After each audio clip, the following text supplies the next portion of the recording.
Hey, it's David from Vacation Tracker here, and in this tutorial, we're going to show you how you can configure your account so leave is measured in hours as opposed to days.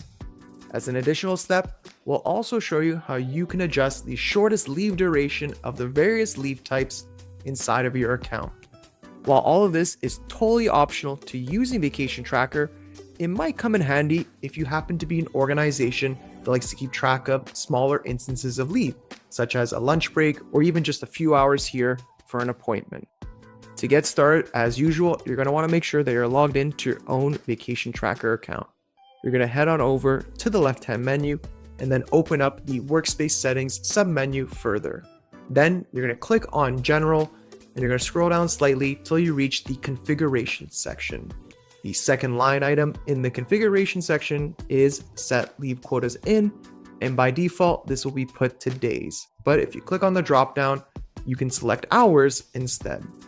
Once you've made the selection, you can scroll all the way down, and then you can hit on save, and then it'll ask you to confirm the changes.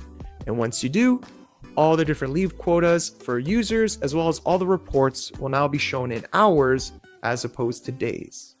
So when a user goes to check their own profile and looks at their own leave quotas, they'll see right away that it is changed to hours, and they can also choose to see the raw hours of each of the different leave types. Same thing for reports. When you go to look at the reports and you look at it, for example, the leave request report, now the requests will be measured in hours as opposed to days. But in order for your employees to request leave in hours or even a shorter increment, you'll need to ensure that your leave policies have been updated accordingly. To make changes to any of your leave policies, you're going to once again head over to that left-hand menu and click on Leave Setup to open the sub-menu further. Then you're going to click on Leave Policies. You're going to find the leave type at the location in which you'd like to make changes to, and you're going to scroll all the way right until you find the Edit button.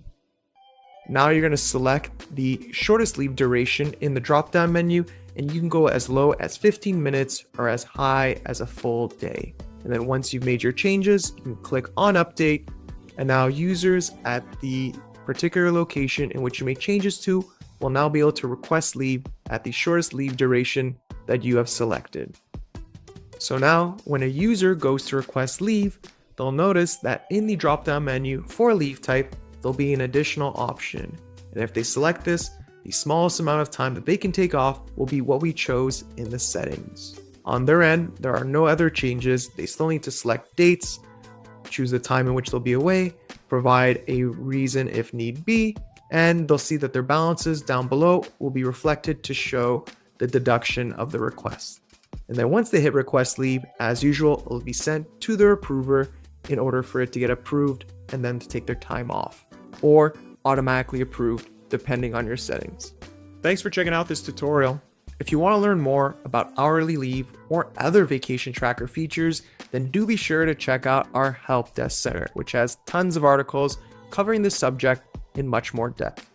And if you run into any issues whatsoever with setting up hourly leave for your own account, then don't be shy about reaching out to our support team, either via chat or email.